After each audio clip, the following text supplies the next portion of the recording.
Все, запись қойдым.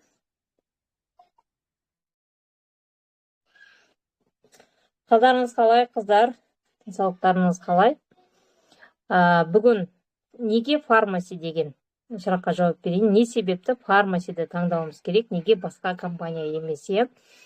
Негізі фармасидің енді компания таңдағанда өзінің бір ұстанымдары болады адам таңдаған кездесі. Енді біздің егер біздің ұстанымызбен жаңадан келіп жатқан адамның ұстанымы сәйкес болатын болса, онда мұқият, ал кей кезде сәйкес болмай жатады. Мысалы, біреулер үлкен суммамен миллиондап ақша салғанды ұнатады. Ал рисковать етіп, кәдімгідей миллион, 2 миллион сондаймен жұмыс жасағанды ұнататын болса, бізде бір 20 мың теңгемен бастап жатқан кейбіреулер менсінбей отырады. Ондай варианттарды да көрсетуге болады негізі. Енді қарапайым халық болғаннан кейін, өзім үйде отырған ана болғаннан кейін, мен басынан үйде отырған аналарға, үйде отырған апаларға, немере бағып отырған, пенсиядағы отырған кісілерге, қосымша жұмыс іздеп жүрген, жұмыстан мысалы шыға алмайды, бірақ онлайн жасауға болатын вариант іздеп жүрген кісілерге айтар едім. Ал енді миллиондап салғаннан кейін, ол жерде адамның өзі де міндетті түрде сол жерде болу керек. Сол адамдар мұқият тыңдаңыздар. Біздің бизнес енді кімге, қалай айтсам болады, кімге келмейді. Жай ғана, ойында ғана бизнес бастаймын деп, бірақ әрекетке дайын емес адамдар, даже 20 мың теңгенің өзін бір риск санайтын, тұла бойы қорқыныш, ойбай, 20 мың теңгеге бизнес бастау керек деп шошып отыратын. 20 мың теңгені 12 айға көбейтетін болсақ, мен мына жерден кетемін ғой деймін. 20 мың теңгенің өзін 12 айға көбейтетін болсақ, бізде бір 220-240 мың теңге ғана шығады. Соның өзін ойбайлап, қорқып жүретін кісілер, масқара мынау. Тура мен сабақ айтқан кезде бәрі шулап, жылап, қазір.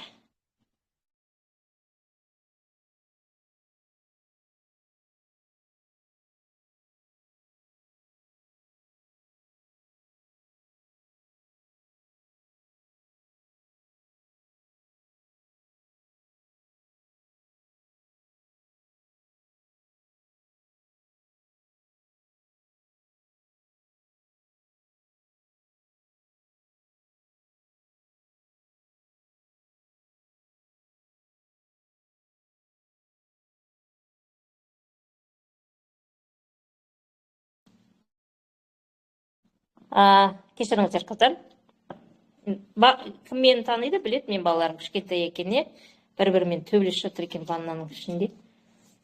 Разборкын шешіп келдім деп па. Енді кімдерге жарамайды, жәнегіндей тыйын тебен санап, бизнесқа келдім деп жылап отыратындар. Біз 20 мың теңгеге товар аламыз, қыздар. Сондықтан басын сразу ашып айтқым келеді. Егер айма-ай өзіңізге керек затты, болмаса сатып пайда тапқыңыз келетін болса, бұл видеоны до конца тыңдап, бұл жерде ақша тауып, қалай ақша табуға болады, сол сұраққа жауап аласыздар.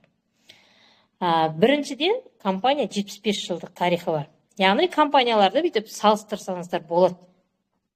Қандай компания бар? Нарықта қандай компания? Қазақстанға көп компаниялар. Қазақстанда өте көп. Өзіміздің Қазақстанда қаншама компаниялар бар. Шетелден келіп жатқан компанияны, бинарный компания, классикал компания деген жетеді. Негізі табыс табам деген кісіге нарықта өте көп мүмкіндіктер.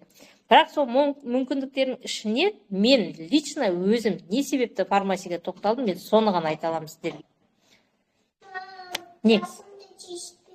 Жарайды. Бірінші, аяғынан нық тұрған компания. 75 жылдық тарихы бар. Стамбулда өзінің заводы бар. Жолдасым енді басқаға сенбесек те күйеуімізге сенеміз, жақын туыстарымызға сенеміз ғой, иә. Командамызда қыздар барып көріп келді, көздерімен көріп келді, иә. Ол бір. Екінші, табысымызды жәнегіндей өзіміздің счетымызға ИП ашып, заңды түрде өкіметке біз кәдімгідей ақша, өзіміздің налогымызды төлеп, пенсионка, начисление, соның барлығын жасаймыз, қыздар. Заңды түрде. Яғни, ешқандай, былайындай, айтады ғой, заңсыз жасалып жатқан компания емес. Заңды компания, 75 жылдық тарихы бар компания, аяғынан нық тұрған компания, выплата жасау мүмкіндігі. Біздің ақша ируында, шетелде 40 миллион, ай сайынғы табыс 40 миллион выплата жасап отырған компания. Оның жанында біздің 500 миллион теңге деген компания үшін ируында. Сондықтан мүмкіндігі бар. Енді, мен тарихына жеткіздім көзімді, выплата жасауына мүмкіндігін, заңды екенін көрдім. Енді мен нарықтағы компаниялармен салыстырамын, иә. Нарықтағы компанияларда біреу ең минимальный вход, мысалы, бизнесқа вложениесіз болмайды ғой. Вложение көбінде, мысалы, 50 мың. Минимальныйның өзі ең аз деген 50-100 мың сөйтіп кетеді, иә. 21 күн сайындары бар. 21 күн болатын болса, 60 күн, е? 60 күнде 50 болатын болса, 150. 60 күннің 2 ай. 150 мүңді 2-ке бөлетін болса, 1 айда 75 мың теңге. Оны сіздер 12 айға көбейтетін болсаңыз, почти миллион теңге беріп отырасыздар.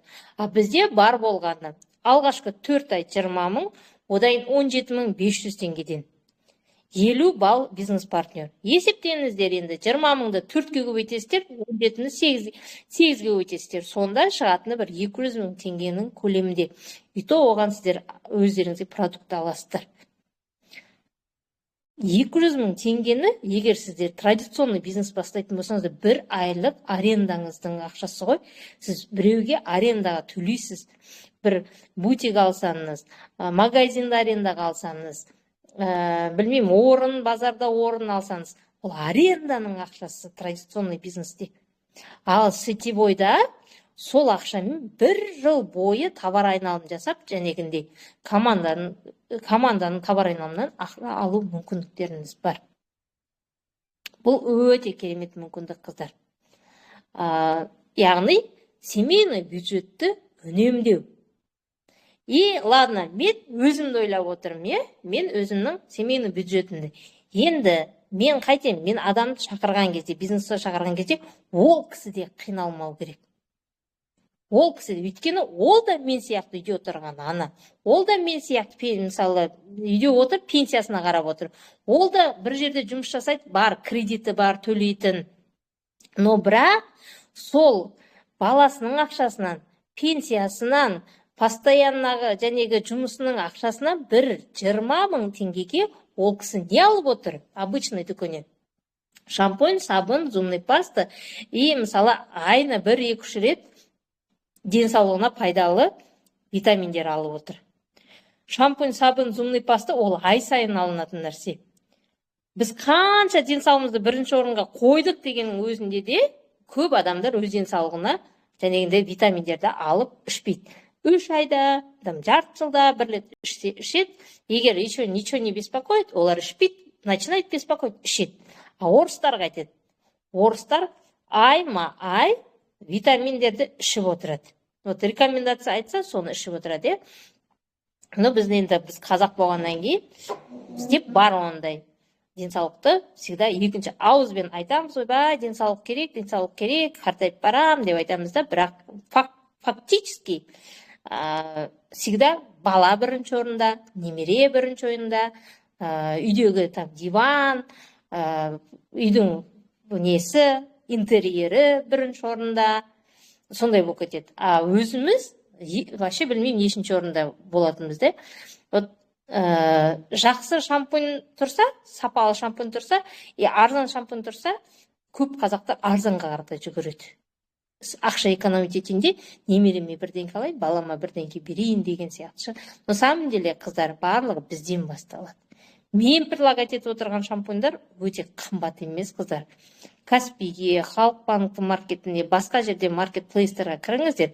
Брендовый товарларыңыз кем дегенде 10, 20, 30, 50 миллион теңге, 50 мың теңге тұратын шампуньдар бар. Сондай шампуньдармен жуынатын адамдар да бар, иә. Мен өзімнің уровенімді айтып отырмын, иә. 3000 теңге, 4000 теңгелік шампуньдар 500 миллилитрге ол қымбат емес. Сондықтан қыздар, сол жәнегі, мысалы, минимальный үйіңізге бір 200 мың теңге келіп тұр дейге, 200 мың теңгенің 10% ғана бізде бизнесқа кетеді, қыздар. 10% ғана бизнесқа. И то и так кететін ақшаны бұл жерде айландыруға.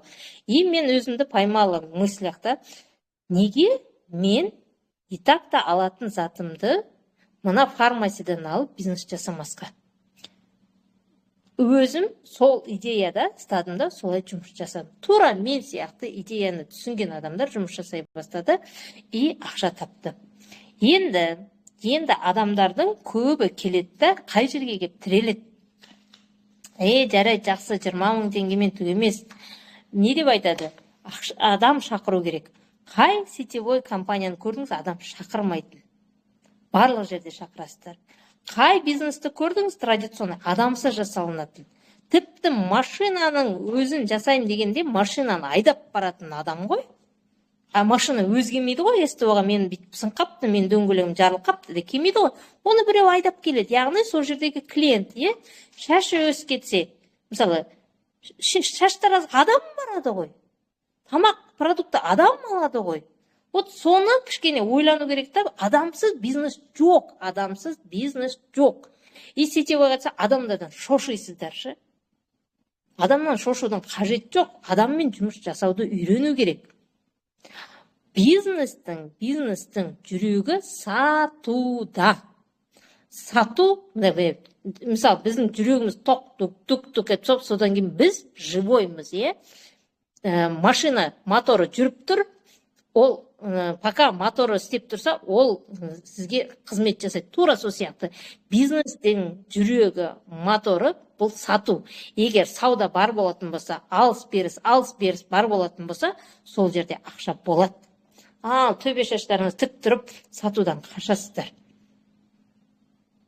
Любой бизнес, 50 мың теңгеге ай сайын сауда жасап, 12 айға 600 мың теңге семейный бюджеттен бітіп компанияға берген жақсы ма? Жоқ, 20 мың теңгемен, 200 мың теңгемен. Просто ойланыңыздаршы. Уже 400 мың теңге семейный бюджет экономить етесіз сіз. Ал егер 21 күн сайын 50 мың теңгеден болатын болса, миллион теңге. Сіз семейный бюджетіңізде 800 мың теңге экономить етесіз. Вот, соны салыстырдым. Тағы бір плюс. Компания нық тұрған, жәнегіндей выплата жасау мүмкіндігі бар. Менің семейный бюджетімді үнемдейін деп жатыр. Керемет па? Керемет. Енді, мысалы, сапа. Китайский ма? Жоқ, турецкий ма? Мысалы, российский ма? Бұл қарап тұрсаңыздар. Біз Турция. Турецкий, халал. Біздің өзіміз, мысалы, біз Қазақстанның барлығы мұсылманбыз деп айтамыз, бірақ мұсылман мемлекет емеспіз, біз зайырлы мемлекетіміз, бірақ большая часть мұсылмандарымыз, біз, мысалы, халал продуктыны жақсы көреміз. Қай жағынан болмасын, тамақтан болсын, жәнегіндей жуынатын нәрсе болса да, эко-продуктын жақсы көреміз. Бірақ сапа деген өзі всегда ақшаға келетін нәрсе. Сапаны біз ақша. И сравнивайте, 1000 теңгелік шампунь ба, 3000 теңгелік шампунь ба, мысалы, қарап тұрсаңыз. Мен 3000 теңгелік шампуньды таңдадым, потому что сапа. Жәнегі халал. Сертификат бар ма? Халал. Бар. Барлық продукцияға. Анаған, мынаған емес, мысалы, российский компанияларда бір продукты бар болса, бір продукты жоқ. Өйткені оның құрамына обязательно қандай да бір зиян келтіретін нәрсе қосылғаннан кейін, оған ешкім рисковать етпейді. Мынаған мен сертификат берейін деп, мысалы, үлкен компания. Біздің продуктының бәрі халал. Неге? Себебі компанияның негізін қалаушы Джевдетта Тунаның өзінің бір алтын заңдылықтары бар. адамға қызмет жасау, адамның ағзасына зиян келтіретін, даже, знаете, продуктыны тестировать еткенде, мына жануарларға тестировать етпейді ғой. Жануарларға тестировать етпейді, представляете? И бүкіл продуктының құрамында тек қана жәнегіндей өсімдік майлары, өсімдік сығындыларымен жасайды. Эко деген осы, қыздар. Эко-продукт деген осы. Европа, мысалы, біздің Қазақстанға любой товарды кіргізе береді. Бізде шекараға ақша төлесең болды. Кіре береді. Қытайың болса, Қытайың любой товарды кіргізе береді. Ол экома, мекома, бәрі-бір. Мына жақта қалай раскручивать етеді, бәрі-бір. А вот енді Европаға любой компанияны енгізбейді. Европаның адамдары, мысалы, олар кәдімгідей сертификатталған эко-продуктын жақсы көреді. А вот фармаси ең бірінші Европада, Америкада өте керемет дамыған. Сол жақтың адамдары фармасиді 100 мемлекет кәдімгідей осы біздің фармасидің 5 сетевойға қолданып жатыр. Бертін 2010-нан бастап сетевой болды. 15 жыл, соңғы 15 жылда 25 мемлекетте сетевой қылып дамып жатыр. Түсінесіздер ме? Эко деп осыны айтады. Мысалы, Қытайда эко деп айтып жатады, эко-продукт. Адам просто кіріңіздер, сайтқа кіріңіздер, әр продукттың сертификаттарын қараңыздар. Сол жерде, мысалы, составтарын қараңыздар. Кәдімгідей, енді мен өзімде ойлаймын, бала шағамды ойлаймын, мен мысалы, алоэ напитігі негізі 12 жастан жоғары беру керек деп жазылып тұрады. Мен жәнегі 2 жасар қызым болған кезде соған бере беретін напитік қып. Просто, знаете, неге 14 жастан деп жазады продукты? Просто 14-ке дейінгі балаларға беріп, жәнегіндей тестировать етпеңіздер деп айтады. Но құрамын оқыдым, составы өте керемет. Менің ағзамда бар витамин, ол баланың да ағзасында бар. Біз енді адам болғаннан кейін біздің ағзамыз жәнегі витаминдерден тұрамыз, дәруменнен, минералдардан тұрамыз, оның орны азайып қалып жатса, жәнегінде біздің бір жеріміз ауыра бастайды. Тура сол сияқты баламызда да. И мен оны берем. Мен спокойно өзіме жауапкершілік алып, спокойно беріп жатырмын. Алоэ напитікті біз смело 3 балама да берем. Кәдімгідей дозированный қасықпен құямын да, үстіне су қойып, мынандай сок, қыздар. Керемет сок. Иммунитет көтеретін сок. Енді коллагенді өзім ішем. Мен коллагенді өзім ішем, Сол сияқты продукт.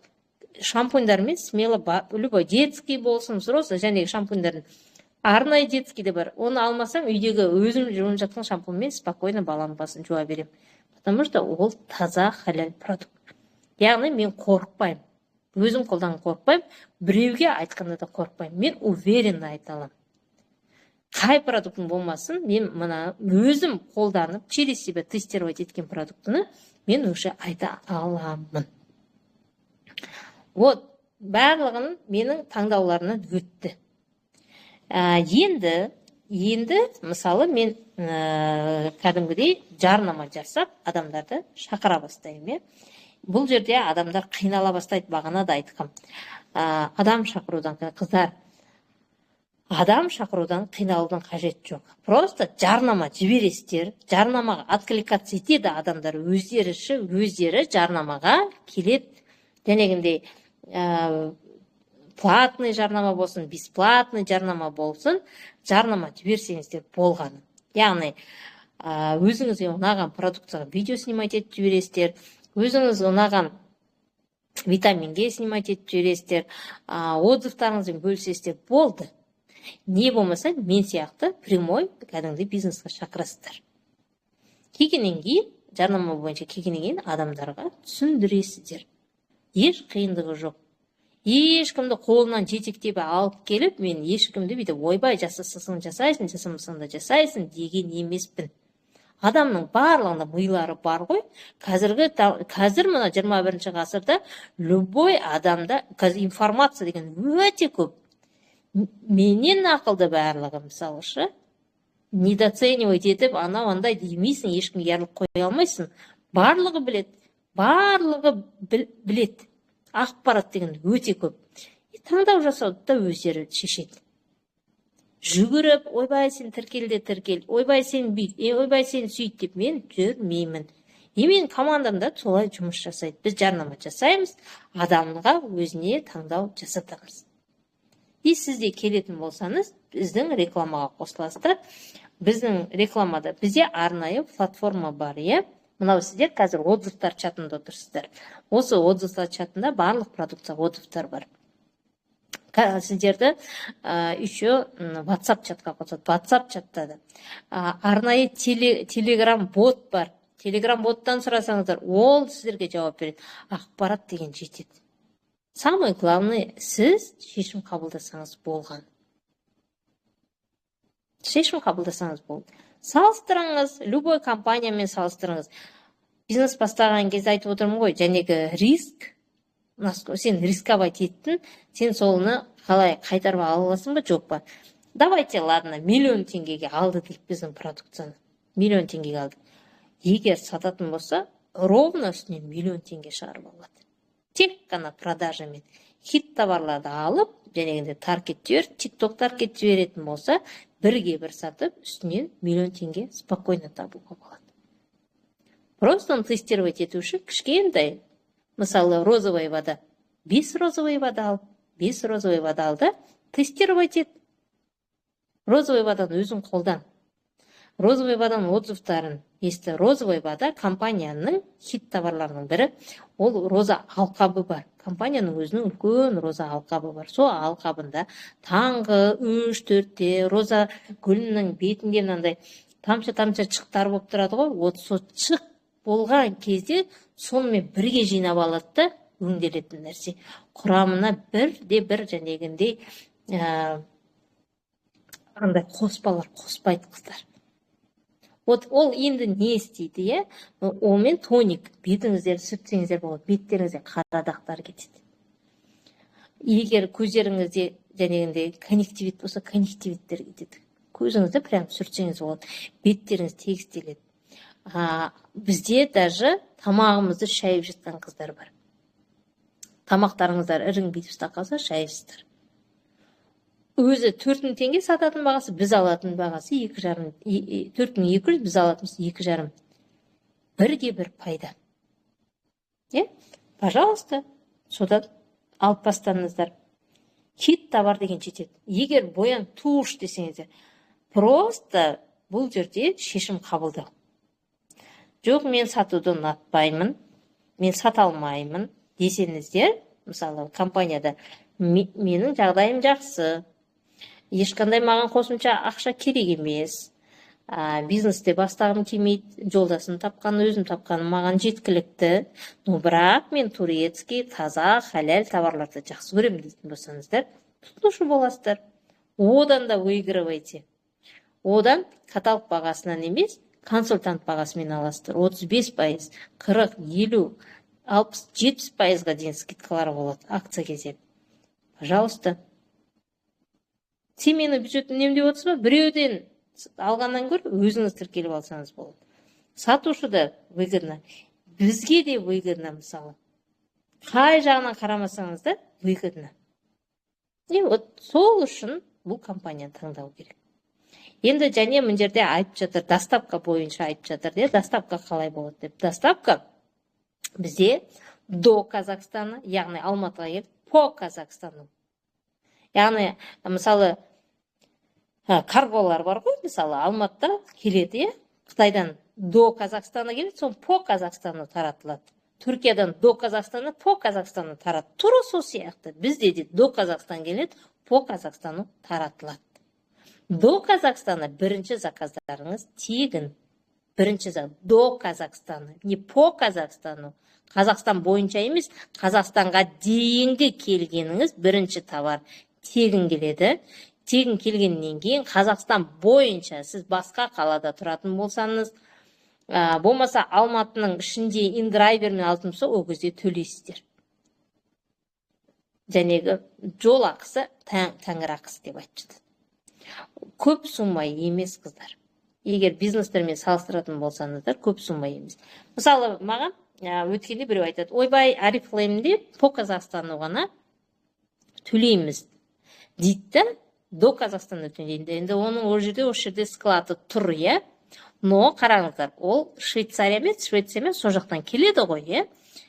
Сол келетін сумма товардың ішінде еніп тұр уже. Сол ақша, жәнегі төлейтін до Казахстан ақша, ол компания ойбай өзіміз төлей салайық емес, әр алған кісінің жәнегі товарларына қосады. И ол товардың құнымен товар қымбаттап келеді. Любой нәрсе. А бізге прямой немен келіп тұр. Біз тек қана доставканың ақшасын. Компания мог бы, да, например, жәнегінде доставканың ақшасын товарларға бөліп тастап, олай да жасауға, бірақ сіздерге нақты товардың құнын айтып отыр. Доставканы жеке отдельно төлейсіздер. До Казахстана, екіншіден бастап, до Казахстана и по Казахстану. До Казахстана 1700 теңге төлейсіздер екінші айдан бастап, а по Казахстану әртүрлі шығады. 1300, 1200, примерно 3000 теңгедей кетеді. Енді сол 3000 теңгеге кәдімгідей ренжитін кісілер бар. Бізде Турциядан товар прямой кепка, парфюм алдыртқан, осы чатта бар ма? Бізде Мархабаттың өзі айтады, 16.000 теңге төлеген бір парфюмнің өзінің бағасын төлеген. Представляете? А бізде 10 килограммға дейін 1700 теңге. Парфюм қанша болады? 100 грамм, 200 грамм, 1 килограммда болмайды. Бір парфюміңіз былай қарап тұрсаңыз. Парфюмдер өзі 180 граммдық, сондай болады. 10 парфюм алсаңда 1 килограмм болмайды, мысалы қарап тұрсаңыздар, ше. И соған 16.000 теңге төлеген. Бізде Елмирада болды, карго болды, е? Тоже өте килограммны, әр килограммға төлейді. А бізде 10 килограммға дейін сіз 1700 теңге ғана төлейсіз. Көрдіңіздер ма? Спокойно жасауға болады. Бізде продукцияны от силы 1 килограмм, 2 килограмм. Тушь, тоналка, помада алатын болсаңыздар, вообще жарты килограммда шықпайды ғой, мысалы. Енді жәнегінде каштан гель алып жатсаңыздар, коктейль алып жатсаңыздар, кішкене ол енді әрқайсысы жарты 500 грамм, 1 килограмм, 2 килограмм сондай болады. Но 10 килограммға дейін болмайды. Вот сондықтан, егер килограммдап санайтын болсақ, біздің доставка арзан қыздар. Ал жарайды дейді, мысалы айтады, по Казахстану деп жатады. По Казахстану дополнительно көп компаниялар НДС төленеді. Бізде НДС-ті төлеп жатқан жоқсыздар. Бізде Қазпочтаға жіберіледі, мысалы ше. Жан-жақтан Қазпочтаға жіберіледі. Қазпочтаның ішіндегі НДС сол жерде қалады. Сондықтан қыздар 3000 теңге бұл көп сумма емес. Мен лично қалай 3000 теңгеге уайымдамаймын, мысалы. Мен өз варианттарымды көрсетейін. Мағанға дейін жететін қаншама товарды маған жеткізетін адамдар бар. Ең бірінші, мен товарымды жинайтын адам. Екінші, товарды бері қарай әкелетін, жәнегі КамАЗға тиетін адам. Екінші адам. Үшінші адам КамАЗды айдап әкелетін адам. Төртінші адам КамАЗдан түсіріп алатын адам. Бесінші адам складтағы адам. Алтыншы адам жәнегі кассада отыратын адам. Жәнегі складтан бері қарай беретін сегізінші адам. Вот 8 адамды мен кәдімгідей менің бір 3000 теңгем қаншама адамның семьясын кормить етуге көмек беріп отыр. Мен мысалы, егер прям ойбай 3000 теңге қымбат деп жатсаңыздар, бір садақа болады ғой, жол ақысы, әмір ақысы деп босқа айтылмаған. Ешкімнің несін жемей, осылай өздеріңізге оправдание сияқты жасасаңыздар болады, мысалы. Одан кейін, енді мен больной келетін темаларды айтып жатырмын да, қыздар. Сондықтан, басқа компаниямен салыстырған өзінде де, даже о жақта 1500 теңге болсын доставка, бізде 3000 теңге болсын, переплатаңыз 1500 теңге. 1500 теңгені 12 айға көбейтетін болсаңыз, 10 айыңыз 15000 теңге, тағы да қанша? 20 мыңдай переплата болды деліге. но сравнительно сіз ол компанияға 50 мыңнан он ай 500 мың, ар жағында 600 мың, ал егер 21 күн сайын болса, почти миллион теңге бересіз. Сравнивайте. 200 мың плюс доставкаға 20 мың. 200, 220, 250 от силы кететін ақшаңыз. Ана жақ қаршы. Ойбай, доставка 1500 теңге екен, мына жақта деп 50 мыңға саудаға жасаған жақсы ма? Жоқ әлде лучше жәнегінде 20 мың теңгеге сауда жасап, доставка 3000 теңге. Соны 12 айға көбейтіп шығыңыз. Қанша ақша шығады? Математика ғой, простая математика. Кім ұтып жатыр, кім ұтылып жатыр? Қарап тұрсаңыз. Сондықтан деньги любят счет деп бостан есептеп келсеңіздер, қай жағынан есептесеңіздер дейді. Фармаси сіздің семейный бюджетіңізді үнемдеуге арналған бизнес. Плюс сізге табыс әкелетін бизнес. Басқа компанияларды каталог бағасынан 20% ғана скидка, а бізде 35%, 40%, акция кезінде айтып отырмын ғой, 50%, 60%-ға дейін шығады. Қазір мысалы, қазір бізде нелер болып жатыр, акциялар болып жатыр, набормен сатып жатыр, 40% скидка қыздар, набордағылар. Декоративный косметикаға акция болып жатыр, тоже 40% болып жатыр. Кей кезде болады, екеуін алсаң үшінші тегін, ол 50-60%-ға дейін шығады. Ал егер сіз VIP клиент болатын болсаңыз, 40 мың, 45 мыңнан жоғары жасап жатсаңыз, 125 балл, ол кезде сізге арнайы товарлар 75% скидкамен беріледі. Бұндай скидка көп компанияларда жоқ. Даже бар болса да, олар жәнегінде бір 30-40 мыңға емес, кем дегенде сенен 100 мың теңге қалтаңнан суырып алмаса, жәнегінде 35%, 75% скидкаларды вряд ли береді.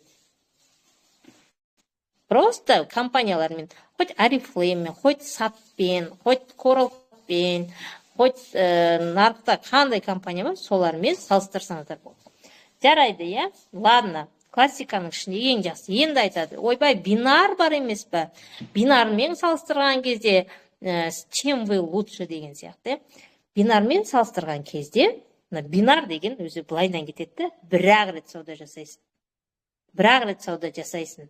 Айына жылына вообще келгенде бір-ақ рет сауда жасайсың деп айтады. Мен оны қалай өзім, мен бинармен классиканы салыстырған кезде, мен қалай неге бинарға бармайды бақыт түгіл. Гибридке барсам, может быть, а вот таза бинарға мен өліп бара жатсам бармайды. Не себепті? Тағы да, мен қайталаудан жалықпаймын, егер менің видеомды тыңдайтын болсаңыздар, оны былай елестетесіздер. Мынау сіздің бинарный магазиніңіз, интернет магазиніңіз. Мынау классикалық магазиніңіз, екеуінде иесісіз. Сіздің ауылыңызда 1000 адам бар. Мынау бинар, мынау классика. Сіз бірінші бинар магазин ашасыз. Бинар компаниясына кірдім де елестетсіз. Елдің бәріне 1000 адам бар. Сіздің ауылыңызда 1000 адам бар. 1000 адамға айтасыз. Келіңдер маған бір рет қана сауда жасаңдар, 180 мыңнан кіресің, 188 мыңнан кіресің, 2 адам шақырасың, болды, бітті, ақшаның астында қаласың деп айтасыңдар. Или 300 мыңнан, или 500 мыңнан бір-ақ рет, өміріңде бір-ақ рет сауда жасайсың. Ол деген түкті емес деп шақырасыздар. Жарайды, келсін. Ауылыңдағы 1000 адам келді дейік. Бір-ақ рет қой. Келді, барлығы сауда жасап жатыр. 1000 адам бітті. Сен банкротсың, потому что сенің условияң бір рет қана сауда жасайды. Екінші рет ол саған сауда жасауға келмейді. Сен не істейсің? Саған келген лидерлер фук деп қашатта басқа компанияда жүреді. Почему бинардың адамдар? Ал енді классикалық магазин аштың. Классика міне біздің. Сен айтасыз, айына 20 мың теңгеден өзіңе керекті сабын содаңды алып отыр. Дейсіздер. Тіпті сізге ана 1000 адамның барлығы келмей, кем дегенде 100 адам, 200 адам, 300 адам келсе, сіз өмір бақи жұмыс жасайсыз. Потому что олар ай сайын сізде сауда жасап отыр. Почему магазиндер магазиндер, сауда, мысалы магазин, продуктовый магазин, хоз магазиндер базардың түп қасында тұрып жұмыс жасап тұрады. Потому что ол жерге ай сайын адамдар келеді. Біздің классикалық бизнес традиционный бизнеспен тепе-тең. Просто онлайн жасаймыз. И представляете, 100 адам болсаң да сен банкрот болмайсың. Банкрот болмайсың, сен осы жерде тұрақты табыс табасың. Түсініп отырсыздар ма? Классика мен бинардың айырмашылығын. Мынаумен сен бетіңді саласың, сен абыройыңды саласың, сен кәдімгідей уақытыңды саласың, сен энергияңды саласың, е? Все, бітті. Маңадан біткенде сенің шаруаң бітті. Бітті сонымен. Сен не істейсің? Сен банкрот боласың, болды. Или жаңа компания. Почему Қазақстанда компаниялар сөйтеді? Бірінен кейін бірі ЛТД, ЛСД деген артында нелер бар. Все. Ол жерге бір 10 мың адам келді, 10 мың адамнан кейін сөйтіп көш жүретін өзі бір 10 мың адам болады. 10 мың адам туда, 10 мың адам сюда, бірінің артынан бірі еріп, фырр етіп мұнда барады, фырр етіп анда барады. Сөйтіп жүретін лидерлер болады өзі, ше. И мына компанияның бастықтары сөйтеді. Сосын кейін не болады? Лохотрон. Қазақстанда не көп? Лохотрон көп. Басы алады, аяғы алмай жатады. Потому что ол жерде кішкентай ақша емес. Бірден ешкімнің қалтасында дәнегі 180 мың, 200 мың, 300 мың, 500 мың, 1 миллион теңге бос ешкімнің қалтасында жатқан жоқ. Ол адам қайтеді, редка алады, кредитка алады, рассрочка алады. Ол дегеніміз, сіз қарызсыз. Сізді айтады, өй, түгетпейді, бейті саласың деп айтатын салышы. Сіз алданып, соған кеткен кезде, все, сіз не істейсіз? Келесі адамды шақырған кезде де тура соны қайталауыңыз керек. А сізде совесть бар. Сізде совесть бар, сіз олай жасай алмайсыз. Біреуді кредитке кіргіз алмайсыз. Біреуді рассрочкаға отырғыз алмайсыз.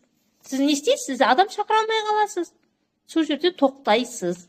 Потому что сіздің өзіңіздің ішкі ұстанымыңыз бар. Сіздің құдайыңыз, жүрегіңіз деп бар. Сіз ондай әрекет жасай алмайсыз. Содан кейін не істейді? Тоқтайсыз. Мына жақта, мынау кәдімгідей сабын, соды, зұлмет басты.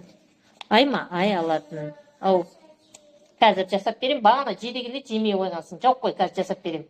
Жабасың. Мынау, неге? Фаберлік до сих пор жұмыс жасайды. Неге Арифлейм, неге Мереке, неге МВ, неге Coral Club, неге классикалық жәнегі компаниялар, біздің компания, мысалы формат, неге до сих пор өмір сүріп жатыр?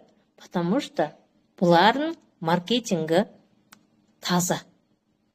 Маркетингі адал. Ешкімнің ақысын жемейді классика деген. Классикаға келген кезде бізді классиканы не деп жамандайды?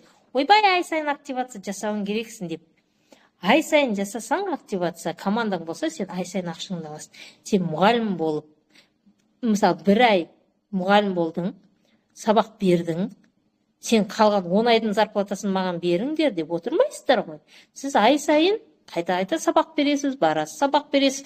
Мұғалім болсаңыз, 1 ай бәрін емдеп тастадым, енді маған 10 ай ақшасын төлеңіздер деп айтпайсыздар ғой.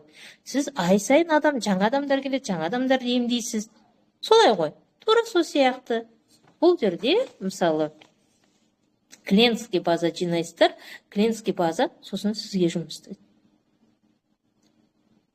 Ешқайсысы, мысалы, ойбай деп жатпайды. Неге? Клиентке де выгодно, сатушыға да выгодно, әркімнің өзінің выгодасы бар. Бизнес шақыратын. Сізге тек қана жарнама жасау керек. Түсініп отырсыздар ма? Сондықтан бұл классикалық маркетинг әлемдік Америкада, Европада классиканы всегда сыйлайды. Бинарный емес. Бинар ол ұзақ өмір сүрген бинарный компания жоқ. Ең ұзағы от силы 5 жылға барады. Ол и то бірінші Америкадағы адамдар бітіреді, сосын Европадағы адамдар бітіреді, сосын кейін Азияға түскен кезде 5 жыл болады да фук өшетте қалады. Классика 100 жыл ғой. Алды 100 жыл өмір сүріп жатыр, представляете? 100 жылдық компаниялар бар классикада. Біздің фармасидің өзі традиционный 75 жыл жұмыс жасап жатқан компания. Соңғы 15 жылда кіріп, әлемдік деңгейдегі жәнегі 100 жасап жатқан, 50 жыл жасап жатқан Феберликті де, 30 жыл жасап жатқан Феберликті, 50 жыл жасап жатқан Арифлеймді, Мерекейді барлығын босып өсті. Товар айналым қатарына. Оны қайдан тексереміз, Бақытгүл десеңіздер, Business for Home деген сайт бар. Соған кіресіздер, сол жерде фармаси деп жазсаңыздар, сол жерде годовой товар айналым жазады. Сосын кейін қазіргі күнде нешінші орында тұрған жазады товар айналым бойынша. Вот сол жерде қарайсыздар. Заңдылығын тағы бір рет солай тексересіздер. Сондықтан мен айтамын, фармасиді таңдау керек. Енді жарнамамыз бүкіл Қазақстанға аз болып жатқан шығар, қыздар. Білмеймін енді, біз өзіміздің шамамыз келгенше жарнамалап жатырмыз. Ешқандай блогер жоқ біздің командамызда, ешқандай әнші жоқ біздің командамызда. Возможно, бір әнші келетін болса, сол әншінің подписчиктары келіп, егер бір блогер келетін болса, сол блогер бүйтіп шулатып жібереді ғой, өзі нарықты шулатып жібереді. Бізде әзір бәріміз қарапайымбыз. Кейбіреулер мынандай компания таңдаған кезде блогер кірсе кіреді, әнші келсе кіреді, как будто солармен измеряться етілетін сияқты компанияның бір авторитеті шығар. Маған, честно, ешқандай блогерде, әншіде авторитет емес. Маған авторитет менің өзім жанұямның жағдайы. Мен жанұям, бала шағам, сол маған авторитет бірінші орында, солардың жағдайы. Не себепті ана блогер кірді екенде, мен соның артынан еріп баруым керек. Мысалы, мен маркетинг оқи алам. Айнұр Тұрсынбаева, Семейдің қызы, сат компаниясы. Компания ашылмай жатқан кезде бізге маркетинг жіберген уже. Жан-жақтағы білетін қыздар. Вообще келмейді. Фармаси одан неше есе артық ақша береді. Енді қазір жамандау басталады деп па.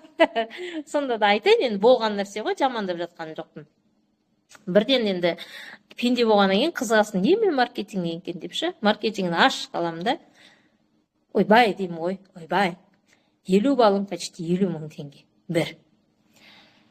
Товар айналым 25%-ға дейінгі товар айналым 2 миллион 400 мың теңгеге берілетін ақша 240 мың теңге. И то, оның ішіне 240 мыңның ішіне жәнегіндей личниктер шақырасың, өзінің жеке личниктерге бөлінетін ақшаны қосқан кезде 240 мың теңге.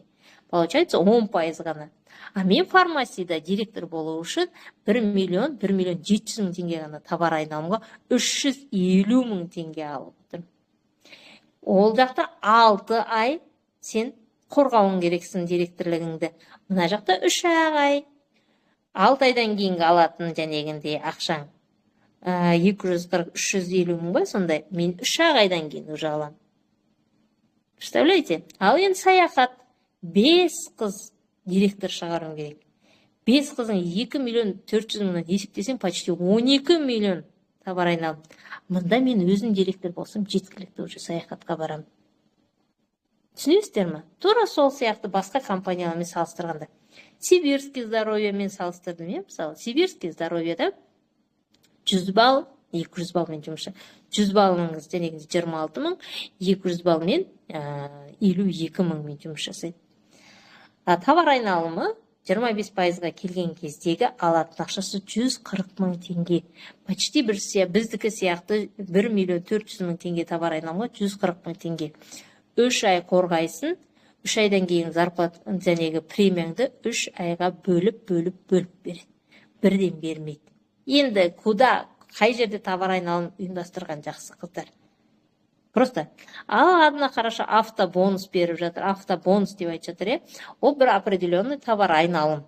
Енді ол жерде блогер қыздар ғой, көбіне жұмыс жасап жатқан. Товар айналым, мысалы, 10 миллион болды делік. Келесі айда 11 миллион. Яғни, мына миллион теңгеге автобонус түседі. Келесі айда 12 миллион болмаса, мен келесі айда уже автобонус алмайым. Болды, сен 11 миллионың алып қойдың.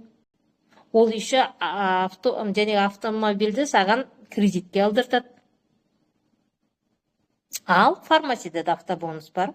Бізде Қазақстанда әлі автобусқа ешкім жеткен жоқ. Міне золотой директорден боковой обороттарына болатын болса, примерно 7,5 ғой дейме болса, сізге автобонус төленеді. Солны жәнегіндей золотойсыз, боковойыңыз жәнегі 7,5 болып тұрса, бір ай болды, тура 7,5 төленеді. Екінші ай тура сол товар айналым төленеді. Үшінші ай прирост деген жоқ. Сол товар айналым жасай берсін, соған төлене береді. Түсініп отырсыздар ма? Прирост деген жоқ. Енді Тяньди деген компания. Тяньдимен де салыстырыңыздар, қыздар. Тяньдимен де товар айналым салыстырыңыздар. Менде даже таблицада бар. Тяньдиде 1,5 миллионға төленетін ақша 150 мың теңге, қыздар. 1,5 миллионға, 1,5 миллионда бізде 350 мың теңге төленеді бізде. Кім ақымақ сонда қарап тұрсаңыздар, е? Енді санай просто кей кезде мынандай болады да, маркетингі ход болады. Андай бірінші сауда жасай салған кезде бірдеңке беріп отырады да, артын сол кішкентай ғана нәрсеге қызығады да, артындағы 1,5 миллионға 140 мың теңге алып отырған кезде уже статусқа жеткенін ұялады кейбіреулер, уже өзін құрсын деп айтпайды. Көп жерлерде статусқа жеткеннен кейін, мысалы, Арифлейм компаниясында ойлайды, бірақ бетка жүргізесің деп. Жоқ, олай емес. Сен бір беткамен мынандай директорге барып алғаннан кейін саған айтады, мынау директорский беткадан сен ештеңке алмайсың. Алу үшін жанынан ножкалар ашасың. Тыңдаңыздар до конца. Любой маркетингті сол компанияның официальный источнигінен тыңдау керек. Ана лидер айтты, мына лидер айтты емес. Компанияның сайтына кіресіздер, маркетинг деген жерге кіресіздер. Сол жерде официальный маркетинг болады. Соны оқисыздар. Сол жердегі товар айналымды санайсыздар, есептейсіздер. Вот сол кезде шығады. Мен Құдайға шүкір санау білем. Мен неге санау білем? Потому что мен сетевойға келген кезде мен параллельно традиционный бизнестің тренерлерінен сабақ алдым. Сол кезде айтатын, қайда барсаң да конкуренттеріңді зертте. Конкуренттеріңді зерттемейінше сенің бизнесің жүрмейді. Сол кезде мен сетевойларды зерттей бастадым. Сетевойлардың маркетингтерін салыстырып алып үйрендім. И маған сол көмектесті. Мысалы, шаштаразды бүйтіп аша салмайсыз ғой. Шаштараздың қыздарын шаштараздың примерно былайынан 1 километр радиуста, былай 1 километр радиуста қандай шаштараз бар? Соның бәрін қарап шығады. Онда қандай услуга бар? Мужской стрижка бар ма, жоқ па? Маникюр, педикюр бар ма, жоқ па ол жерде? Суы бар ма, шаш жуатын условиясы бар ма, жоқ па? Депші, содан кейін барып, мысалы, ашып, бағасын қойып сөйтеді. Олардың лучше болу үшін. Сол кезде ол жүреді. Тура қасында бір жерден аша салсаң, конечно, жүрмей қалады. Тура сол сияқты. Сетевойды жәнегіндей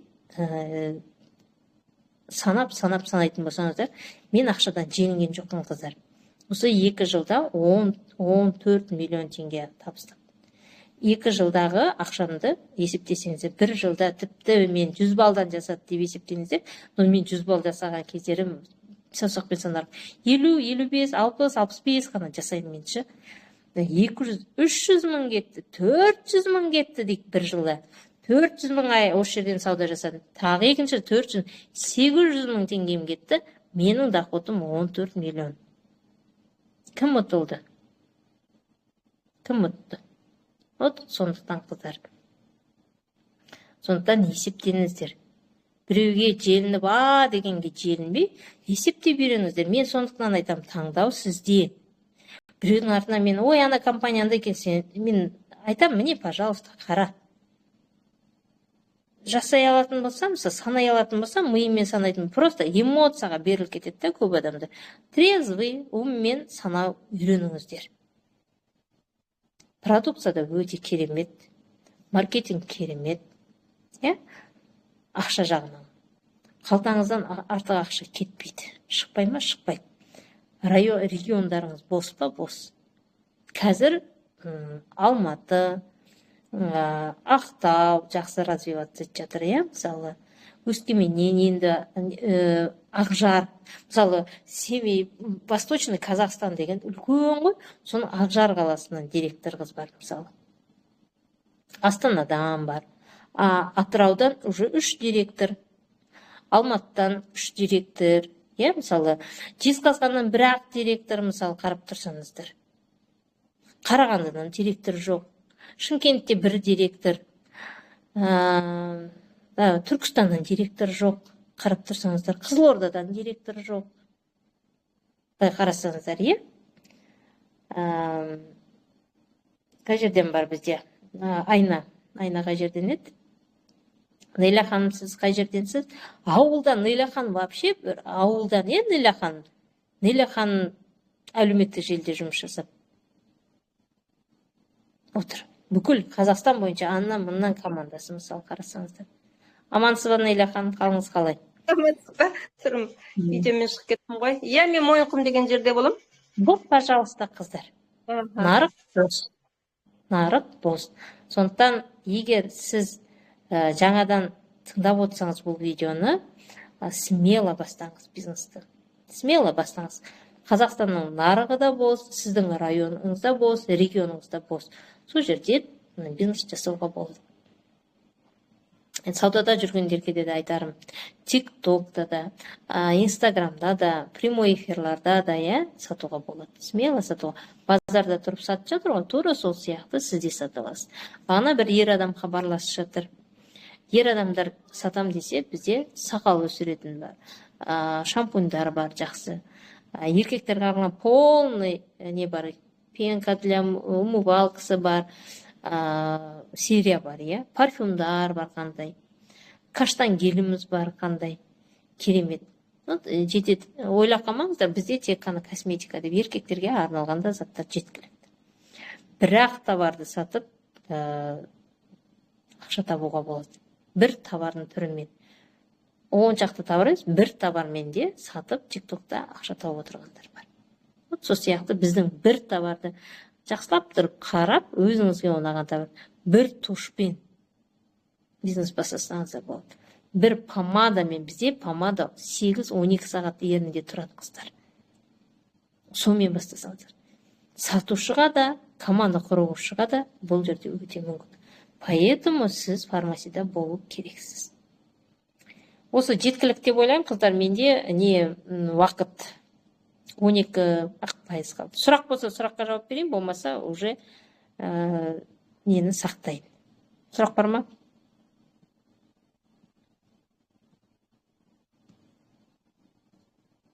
Сұрақ болса, сұрақ бар ма? Бақтығұл ханым, саламатсыз, қалыңыз қалай? Амансыз ба, Рима ханым, қалыңыз қалай? Рахмет, көп рахмет. Туған күндеріңізбен, Санзия ханым, туған күнімен. Рахмет. Туған күнде отырған шығарсыздар. Жоқ, біздер бүгін өз семьясымен жүріп жатыр. Біз ертең 23 күні презентация өткіземіз, городской. Содан кейін жуамыз Санзия ханым туған күні. Болды. Туған күндеріңізбен. Рахмет, сәттілік сізге. Рахмет, сұрақ бар ма, Рима ханым? Шығып сабақ жүргізіп тұрыңыздар. Сұрағым жоқ, осындай бірақ сонда да әйтеуір сабақ тыңдап мотивация алған жақсы көреміз. Рахмет. Жарайды онда қыздар, бүгінгіге осы жеткілік деп ойлаймын. Келесі четверікте мен шығам, или мен болмасам басқа қыздар шығады, продукция жайлы айтатын боламыз. Вторник күні компаниядан бар. Компаниядан каждый вторник.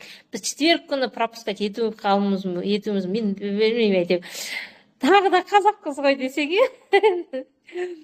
Қонақ көп, анау қайнап келеді, енең келеді, анау келеді, мынау келеді, айтады, жетеді, той деген сияқты. Сонымен четверг күндер, мына орыстардың Белоруссия арқылы. Кстати, тағы бір сұрақ, неге біз Белоруссия арқылы жұмыс жасаймыз деген сұрақ қойып жатыр. Негізі менде 2 вариант болды тіркелуге. Турцияның прямой веткасына фармасия, болмаса СНГ жәнегі Беларусь. Бізде ортамызда бір переводчик қыз болды. Түріктермен сөйлескен кезде, мен түсінбеймін ғой. Мен каждый раз ана қызға переводчик болшы деп отырмайсың, сайтына кірсем, сайтын түсінбеймін. Сосын кейін бізде екінші возможность болды, жәнегі Беларусь, только тоже сол фармаси, но Беларусь. Бұл Қырғызстан, Қазақстан, Ресей, Белоруссия, Азербайджан, 5 мемлекет, мына не деп айтады ғой? Страны, господи, тілім ұшында тұр. Бізде андай таможенный союз, бізде жәнегіндей нелер үлкен, және Турциядан прямой келсе, бізде жәнегіндей қымбат төленеді. Бізге через вот так келеді, поэтому біз төлемейтініміз сол себепті таможенный союзға кіретін мемлекеттер жұмыс жасауға болады. Сонда сайтына кірсең орысша, енді Беларусь рублін спокойно нетеді, біздің Қазақстанды карточкалармен төлеуге болады, компаниямен прямой договорға отыруға болады, 2 экземпляр договор жібересіз, компания сізге жібереді, қол қоясыз, как положено и по счетыңызға түседі. И сондықтан біз Белоруссия арқылы жұмыс жасап отырмыз. А так сайтқа 1-2 рет кіргеннен кейін есептеуді үйреніп аласыздар, оның ештеңкесі жоқ. Ал каталогымызда теңгемен, рубльмен Беларусь. Сондықтан сіз Беларусь, бітті, 5 минут қалды. Все, остановить етейін. Давайте, қыздар, завершать етейін.